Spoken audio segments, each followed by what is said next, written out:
So, I'm a senior in high school. I'll be graduating this year, and I've already been accepted into my college of choice. Yay me. Originally, I wanted to talk about something that happened a long time ago, but I don't remember enough details that I don't think I would do it justice. Long story short, I was visible as a kid, and some old drunk guy came up to me while swinging, with my mom and my sister watching, and began to ask me a ton of questions. Even when my dad came back, he still wasn't deterred from asking questions, but he didn't follow us when I left. On to the main topic. As you could tell from the title, I was getting my senior photos done. We decided to get our own senior photos done in a place that we wanted, and so we hired a photographer we've worked with for a while now. We hire her for yearly photos with me and my sister because my parents like to have records of us growing up, and it's nice to be able to look at the differences. Key note here, she is a female, and my mom only came with me for the photos. By the way, no, she is not the one who caused this scare. I'm extremely comfortable with her as a photographer, and she's extremely good at what she does. She also puts up with me and my sister's antics while going to get the photos done, and even gets some shots of us just messing around, which look great. And this was around when COVID started up, so we wore masks when we weren't taking photos, but we would put them on when we were done. Just as a side note, one of my outfits was a shirt that said, "Okay, but first wash your hands," and I just had to wear a mask in the photo for that one. It was too good to not do. I wanted to get my photos done in a different city, and in the downtown area. I live in Texas, so it's pretty big, and there is a lot of variety in terms of backgrounds for shots I can choose from.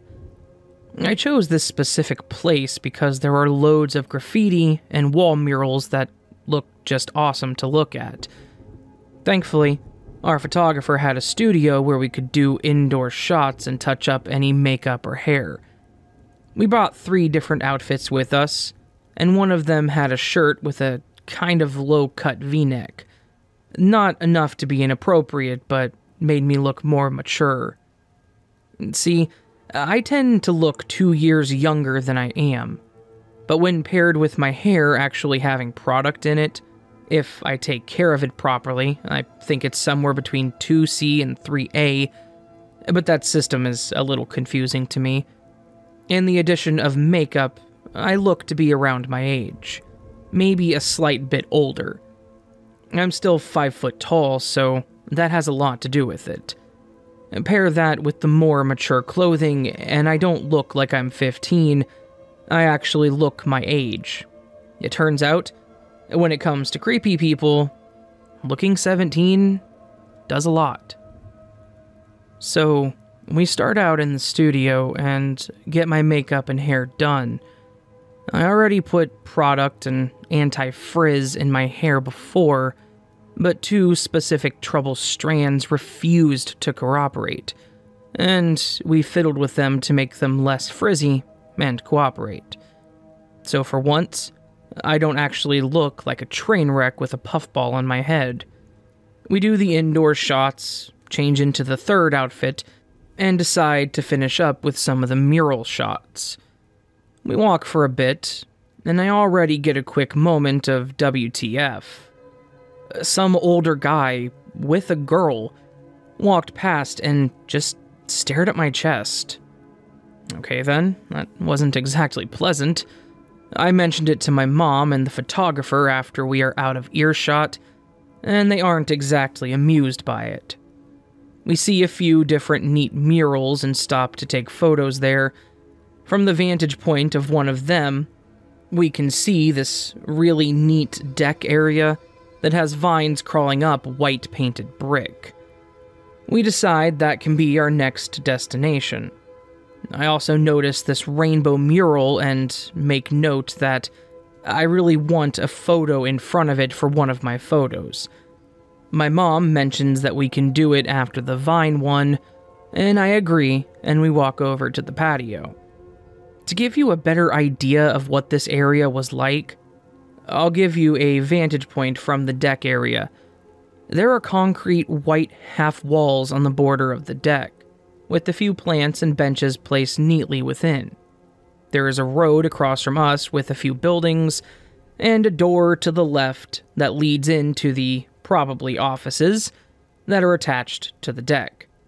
The gate was open for the patio, and this place is common for photo shoots, so we knew that this was probably okay to shoot at. We settle for a spot with a nice-looking vine and are about to start taking photos when this man catches my attention. He was walking from the right, in front of the walls, and seemed to be going in a straight trajectory. Though he seemed intoxicated, he was mumbling to himself and walking at an odd pace. He must have felt me look at him or something, because very quickly, we made eye contact. This man looks me up and down, goes back to eye contact, smiles, and then does the strangest thing I've ever experienced. This man starts to dance. No singing, no headphones, just straight eye contact and dancing as he walks. This guy leans up against the wall and rolls against it and keeps trying to hold eye contact with me. I just turn to the photographer and we quickly try to switch into some sort of normalcy. We took some photos and I was mostly just trying to not laugh. Not because I found it funny, but because I tend to chuckle when I'm in an uncomfortable situation like this. Though, I guess to an outsider, his weird fumbling would be kind of funny. Remember how I mentioned that it seemed he was going straight along the sidewalk? He changed his destination.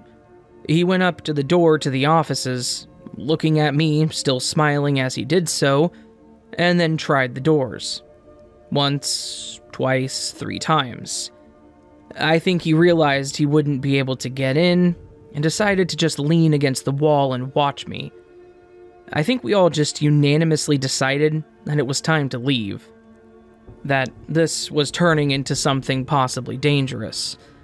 We didn't know how sane this guy was, or if he had any sort of weapon. But he was clearly unnaturally obsessed, and we needed to get back to the studio. The thing was, he was blocking the gate that we came in from.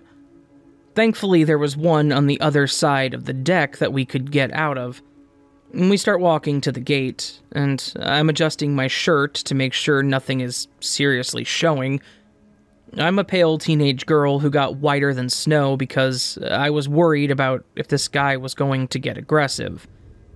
The problem with people like this, that in my opinion can make them more dangerous than someone who is outwardly aggressive, is that you don't know what to expect. You can much more easily let your guard down around them, and that was the last thing I wanted to do. He followed us. He came onto the deck and followed us a few feet behind. At this time he was singing, but he was still dancing. He wasn't paying attention to the photographer, and he wasn't paying attention to my mom. He was dead-ass zoned in on only me. We started to walk a bit faster, and got out of the deck with him still following us. A few people walked past us, a couple probably just hanging out, but they didn't even bat an eye at this guy. He wasn't deterred by the people, and I could hear his occasionally weird singing as we headed to the more populated street. When we got to the crosswalk and crossed to the other side, he stopped following us.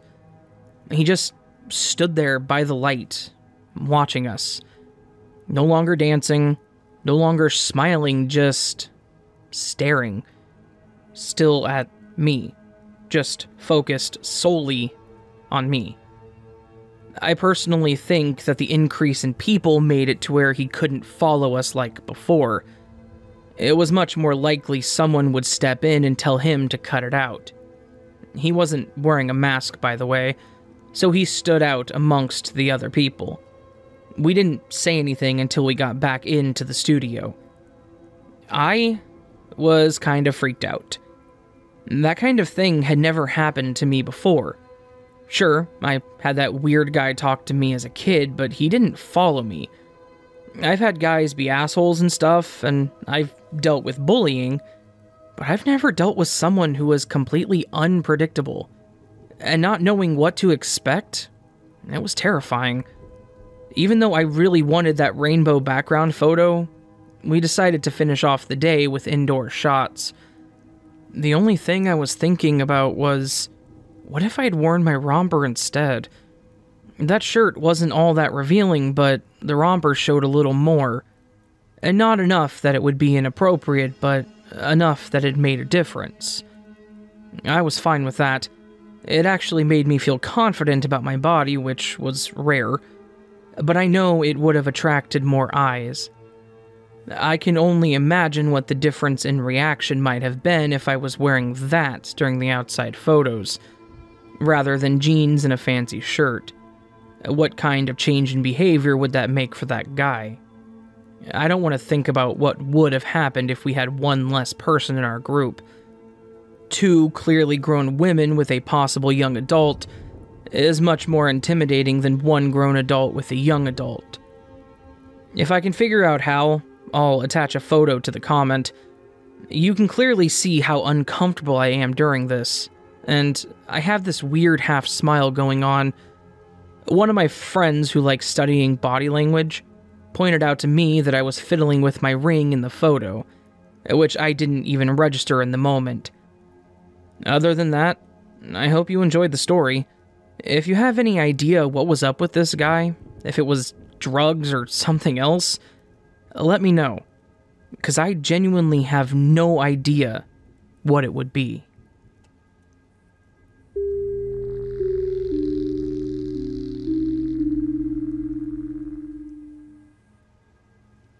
I had totally forgotten about this story until my girlfriend reminded me of it a couple days ago. I started dating my girlfriend at the end of my senior year, and before we started dating, I used multiple dating apps. In many of my dating app profiles, I had my Snapchat listed so that people could add me. This is important. Nothing led to anything with the dating apps. I would talk to people for a bit, and eventually the conversation would die out. When I began dating my girlfriend, I had deleted the apps but never deleted my account, meaning people could still see my profile and my Snapchat in it. I realized this after a few people would add me, but it didn't go anywhere because I would tell them that I had a girlfriend. As you would imagine, the conversation would just end there. But there was this one guy that added me, let's call him Adam, and he asked me if I was available. Being straight, I was used to guys adding me, so I gave him the usual response. Hey, sorry, I'm straight and I have a girlfriend. I expected him to leave me alone, but he didn't. At first, the messages were normal. How was your day? What did you do today? Simple stuff like that. Being the nice guy that I am, I responded because I thought this guy just wanted to be friends, and having a gay friend is okay with me. Then, the messages progressively got more creepy. He started asking questions about my girlfriend, and not the basic questions. Questions like, do you guys have sex a lot? Or, does she like that you're good in bed? I simply responded with, those are kind of personal questions, and I don't feel like it's right for me to share my dating business. Adam would always apologize and then not talk to me for a few days. Then he would hit me up again and ask creepy questions again. I eventually told my girlfriend about the situation, and for those who don't know, my girlfriend is super sweet, but she is also very aggressively protective over me. So, she adds this guy and basically tells him that he needs to leave me alone. Unfortunately, this enraged Adam, who responded with saying that I needed to dump that bitch now because she is a C word. Naturally, I defend my girlfriend and I block Adam. Everything was cool for a week until another account added me. The guy's name was Tyler and he was super chill. He was super nice to me and respected my relationship with my girlfriend. As the days go by, I started to notice that Tyler's vocabulary was very similar to Adam's. I wasn't sure about it, so I didn't make any assumptions that it was him. I gave Tyler's snap to my girlfriend, who then adds him to investigate. As soon as she adds Tyler's snap, Tyler flips out on her, which confirmed that it was Adam. As soon as this realization is made, I blocked him again. From here, everything goes quiet from Adam for about a month. So I live in the suburbs of Chicago, and my girlfriend and I live down the street from each other. So, naturally, we do see each other a lot, and both of our families are really good friends. On top of that, our families would also house sit or pet sit for each other. Anyways, a month goes by until I get a letter with no address or name on it, just my name on the front. I open it, and to my shock and horror, it's basically a love letter from Adam. The premise of the letter was basically him saying that he loves me and he wants me to run off with him. The letter also takes a very sexual turn halfway through, with him describing what he wants me to do to him and him to me. At this moment, two horrifying realizations hit me. One is that he knows my address, and two, he dropped that letter off himself, meaning that he's in my town. I immediately called my girlfriend, who was equally as shocked as I was, and after consulting with my parents, we called the cops. Unfortunately, since I had blocked as well as removed Adam's social media information, and the letter had no return address, there was nothing we could do about it. Day after day, letters would keep appearing in my mailbox, until they also started appearing in my girlfriend's mailbox as well. Her letters were far worse than mine. Adam wrote of how much he hated her, and how much he wanted to hurt her. He also stated many times the ways he would inflict pain onto her, until she broke up with me. Like me, she took this to the cops, and again, they could do nothing about it. My girlfriend's family had plans to go to Hawaii for vacation, and I was to house sit for them. The first couple days went fine, until around one of the last nights of the week. As per usual, I was over at their house, watching TV on the couch, when the power went out. Mind you, this was around 1 a.m., and it was pitch black when those lights went out. The next few seconds were silent, when I heard a window smash from the office. To understand this more, let me give you the layout of the house. When you entered the front door, to your left was the living room. Straight ahead was both the kitchen and the stairs, and to the right was the office and dining room. On the upstairs level, as soon as you reached the top of the stairs, there was a bathroom straight ahead, and my girlfriend's room was on the right, and other bedrooms were on the left. Immediately, I shot up and grabbed a kitchen knife and ran upstairs to hide while I called the cops. I quickly got into my girlfriend's room and slipped into the closet. As soon as I was able to contact the operator, I heard the pounding of the intruder running up the stairs. Thankfully, I had relayed all the information to the operator in time, who then stayed on the phone as we both remained quiet. The intruder took a left when he reached the top of the stairs, which gave more time for the cops to arrive and for me to get ready just in case I needed to defend myself. A few minutes go by until I heard the intruder start walking towards my girlfriend's room. In the only few precious seconds that I had, I slipped out of the closet and positioned myself next to the door. As soon as he opened the door and started to enter the room, I took the kitchen knife and I drove it into his shoulder. A young man screamed in pain as I heard a heavy metallic object make a large thud as it hit the ground. From there, I bolted out of the house, where I was met with my 4 squad cars and cops with their guns raised.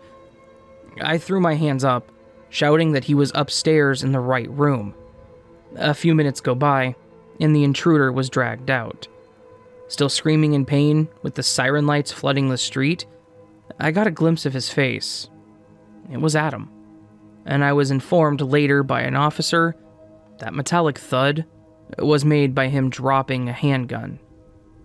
Adam was from Texas, and he had traveled all the way up to my state to be with me. He had rented a room at a local motel and would put letters in both my girlfriend's and my mailboxes daily. He would do this in the early hours of the morning, which was confirmed by the security footage of the motel he was staying at. That night, Adam had plans to kill my girlfriend and her family, so I would choose to be with him. He managed to pry open the power box and then switch off the power to her house, along with neighboring houses. He broke in with the intent of her being there. Well, unfortunately for him, she was enjoying a tropical vacation. To be honest, I have no idea how this outcome would be different if they did not go on vacation, and I'm so grateful that I still have my girlfriend, as well as her family alive. So, Adam, please stay the hell away from my girlfriend and me.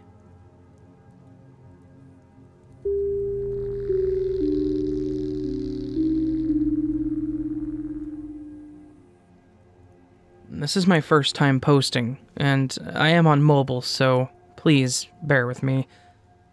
I didn't really even think much of these encounters until I read through some of the other posts on here. The first creepy encounter I had was back when I was 13. My friend and I decided to wear short denim skirts and cute tops. Dumb girls trying to be sexy, I know, and walk to the movie theater near us. We were standing on a corner waiting for the light to change so we could cross, and a van pulled up in front of us to make a right-hand turn. Suddenly, the large sliding door opens, and there are about 5 men, 20s to 30s I'm guessing, and they're all motioning to us with their hands and telling us to hop in. I immediately grabbed my friend's arm and took us a few steps back, and said something along the lines of, "No thank you." They wound up shutting the door and then speeding off. The second encounter I had happened when I was in high school. My best friend and I left my apartment at around 6 or 7 in the evening to walk to 7-Eleven, a little convenience store, just to get some snacks since she was spending the night. As we are walking around inside, I suddenly looked out the window of the store and saw an older man just sitting in his car and staring at us. I mentioned it to my friend, and she noticed it too. We wound up paying for our stuff and leaving. As we leave, he reverses and proceeds to drive in the direction that we are going. I'm a little scared at this point because he's driving slowly but trying to play it cool. He drives past us, and we breathe a little easier until we see him driving in the opposite direction toward us, only to turn around and slowly pass us again. At this point, we freaked out and ran back to my place in just a few minutes and then locked the door. Never saw him again, thankfully. The last encounter is easily the scariest for me, and it's the longest. In 2014, just before midnight, I was in a bad car accident and was rear-ended. After the police took the report and I declined to go to the hospital. By the way, if you're in an accident and feel even the slightest bit of pain, please agree to go to the hospital. And I decided I wanted to try to drive home even though my trunk was basically crunched into my back seat. This happened right before my freeway exit, so I was able to get off the freeway pretty easily. I drove about a mile, and realized it wasn't safe because I could hear something rubbing loudly against one of my back tires, and decided to pull over behind a storage building, the kind where you rent little units to hold your things, and I parked and called my dad. I was hysterical at this point, and was upset because this was my first accident. I called AAA for a tow back to my house, and I called my dad back and was talking to him when a pickup truck pulled up right behind me. Their brights were on, and I could barely see through my mirrors, and I told my dad what was happening. Two figures stepped out of the truck, and they stood by their doors for a good 2 minutes without moving, and by this point, my dad told me to hang up and call the cops. Right as I was about to get off the phone and do just that, they both hopped into the truck and tried to peel out, and they wound up clipping my car as they sped off. The tow truck driver showed up a few minutes after they left, and I stayed on the phone with my dad until I got home safely. I have no idea what those people wanted from me, and I am so grateful that I never found out. Thank you for taking the time to read all that. Stay safe and vigilant.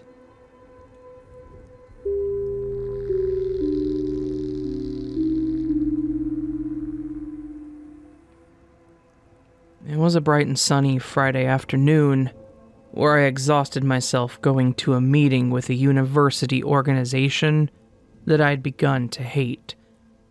The first thing I did when the meeting ended was dash out the door into the bus stop, because I wanted to be anywhere but there at the time.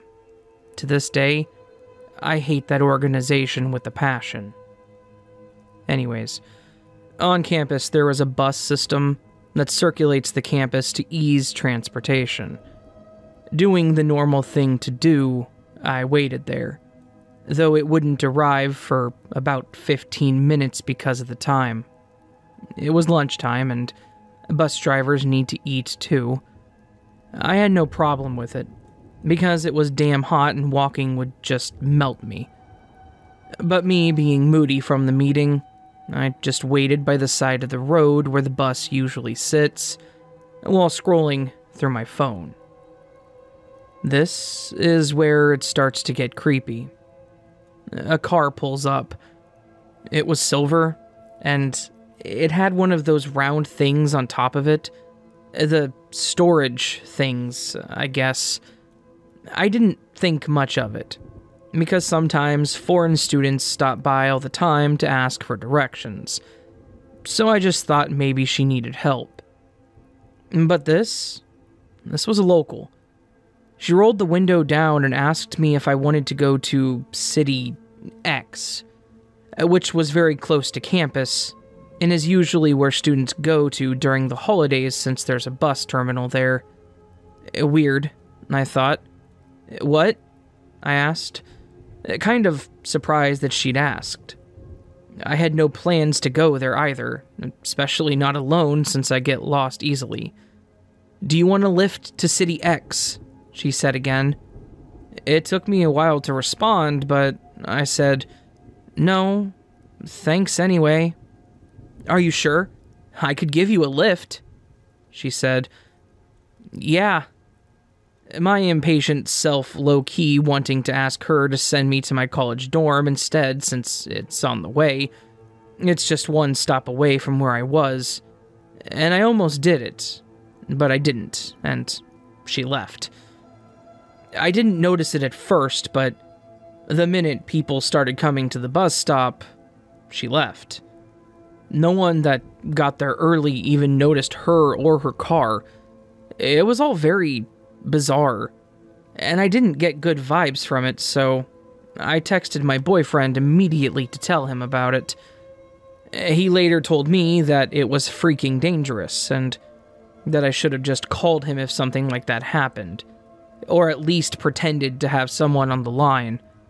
City X isn't the most crime-free either, and it was likely she wanted me to trust her since the woman was also a female, and then get in the car with her where someone in the back that maybe I didn't notice or see could grab me.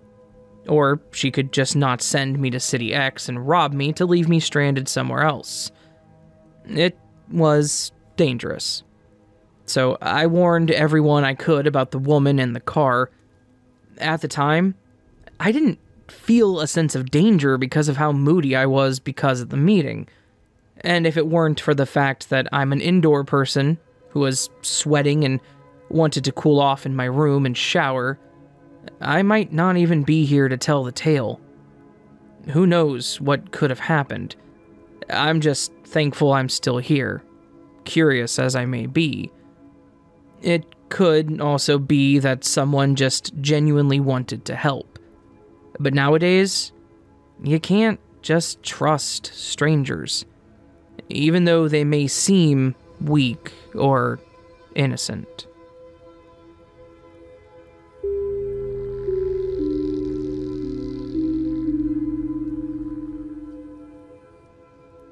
So, last night I went outside to smoke and it was super cold, so I got into my car. My headlights were off and the only light in my car was from the radio. My car was in the driveway next to my sister's car, and our house is in a cul-de-sac which I've included in a map. So, at one point, an old beat-up minivan came and turned around in the cul-de-sac. It's pretty normal for cars to come down, turn around, and just leave. It was around 11 p.m. when this minivan showed up. After they turned around, they started to drive away. When they got near my car, they slammed on the brakes and stopped at point A on my map.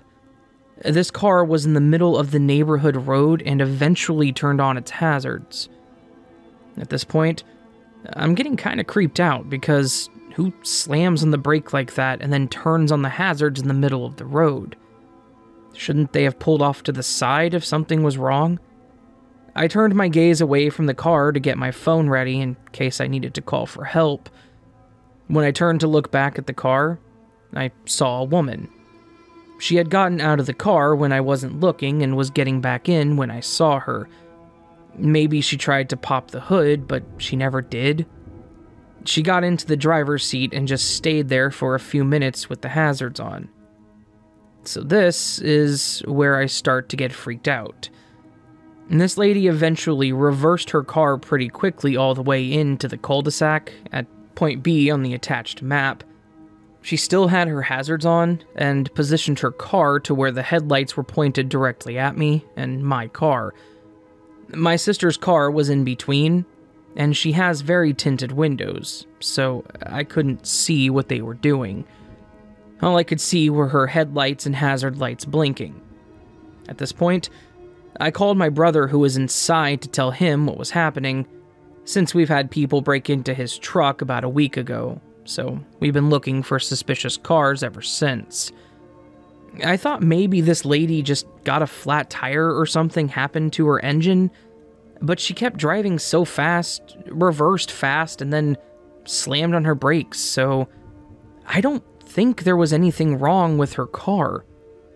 After sitting at point B for a few moments, she turned off the hazards and sped out of the neighborhood.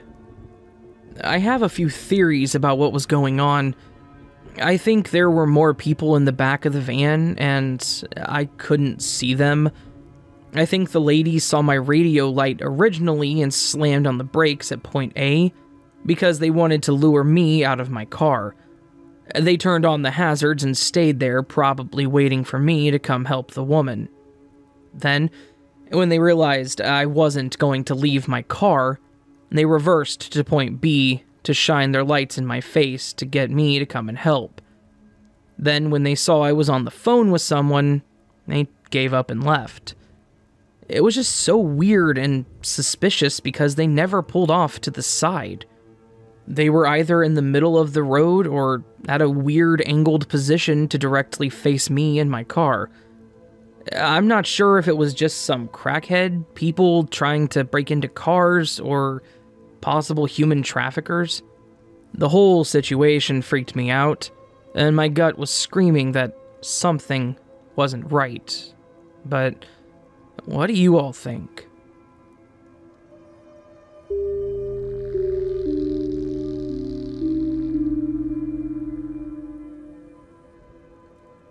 was at the beach with my 2 sisters, my uncle, and my aunt. I was 13, my sisters were 11 and 14. We had spent the day in the ocean and sand, and now that it was getting dark, we headed to the boardwalk for some dinner and ice cream before heading home. We were probably still in our bathing suits with a cover-up, but this was 20 years ago, and I don't remember. The place we went to had a bar in the middle of it, and multiple tables surrounding the bar. My sister and I decided to sit at a booth, and my aunt and uncle sat together at a separate table, leaving a few empty tables between us. The restaurant was pretty empty. Besides us, there were a few men sitting at the bar and another family way on the other side. My sister and I felt so cool and grown up sitting by ourselves, and we're having the time of our lives, eating, laughing, talking, and just goofing off. We were totally oblivious for most of our meal, but at one point, I felt like someone was watching me. I assumed it was my aunt and uncle watching us, but when I looked up, I noticed one of the men at the bar was looking back, making eye contact with me and just smiling at me. I smiled back, but I felt weird about it. This happened a few more times as we were eating, and I started to really feel uncomfortable. I told my sisters that there was a man looking at me and smiling, so they looked and they noticed him. They started giggling about it uncomfortably, and the man was laughing and giggling by himself at the bar with us. The next thing I knew, the man picked up his chair and completely turned it around, so the chair was now backwards at the bar and facing our table directly. He continued smiling and was now waving to me as well. We were finishing up our meal at this point, so my aunt and uncle came over to take care of the bill. I told my aunt about the man, and she looked over, and it was like he didn't even see her. His eyes were locked on me, and he wasn't moving, just staring with the biggest smile on his face. My aunt, who's a teacher, yelled, "Hey, she's 13 years old." And the man suddenly noticed I was with an adult and kind of snapped out of it. He quickly paid and left. I told my aunt and uncle the full story about how he was watching me for the whole meal, and we waited for a while before leaving. As soon as we got outside of the restaurant, there he was, just standing by the entrance of the boardwalk. He was just lingering and waiting there. This time, my aunt steered us away, and my uncle started to tell the guy off. Other people nearby heard what my uncle was saying, and a crowd of people started yelling and cursing the man off. And my aunt just kept saying, "Don't look back." But I'm pretty sure someone punched the guy. There was definitely some sort of scuffle. At the time, I didn't realize what the big deal was. I knew it was weird, but I never thought I was in danger. Thank God my sisters and I were not alone. And that man's smile has haunted me for 20 years.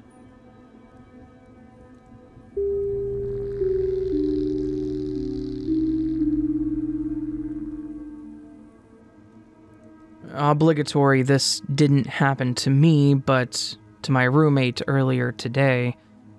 For context, she just recently started working at a clothing store, and it's within walking distance from our place. We don't live in a terrible area, but she's very small and adorable, so I worry about her, especially after reading so many of the terrifying encounters in this subreddit. We'll call her Sarah. At around 5 p.m. today, I got a call from Sarah, and she sounded like she was panicking. She just kept saying over and over and over again, "Please pick me up."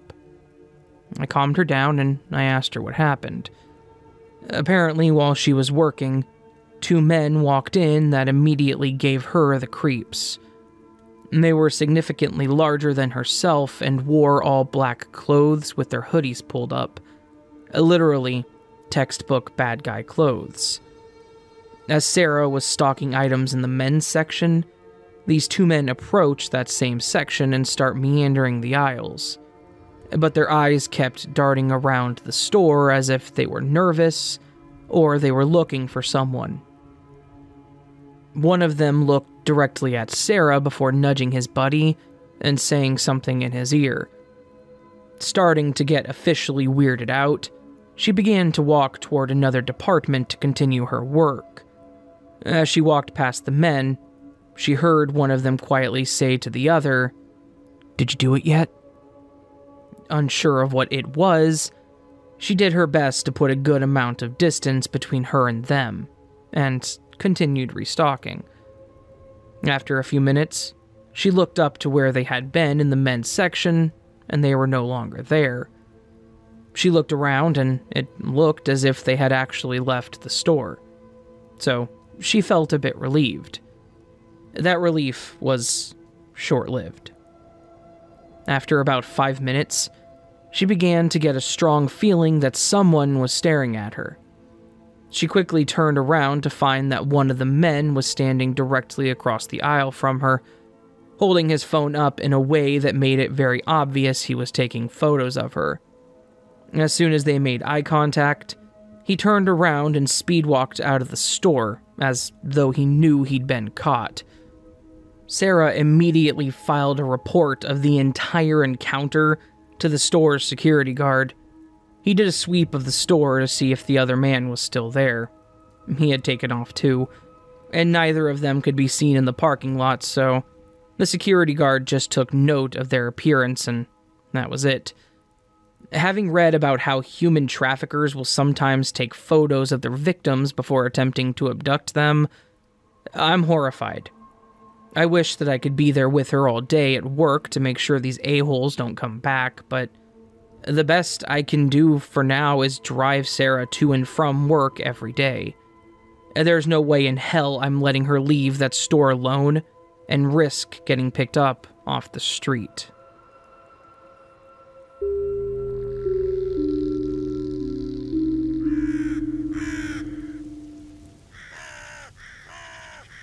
So that, my dear friends, was a collection of 7 terrifying encounter stories. All of these stories true and all of them posted to Reddit, and thank you to the Redditors who let me read their stories for these videos.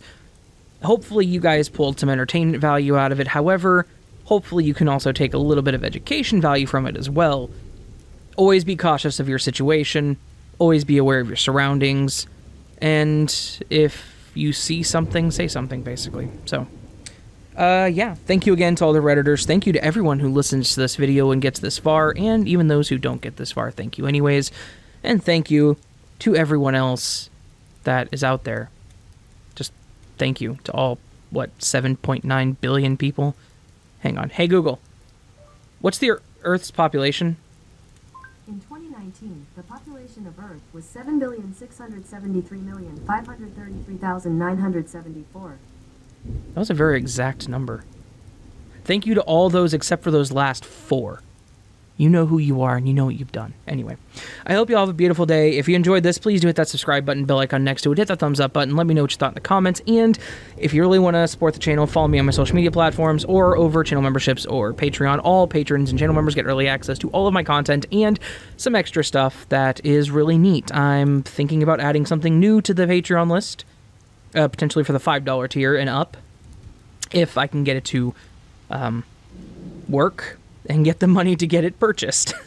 Yeah, I'm broke. Anyway, I love you guys. I hope I'll see you on the next video, but until then, sleep well.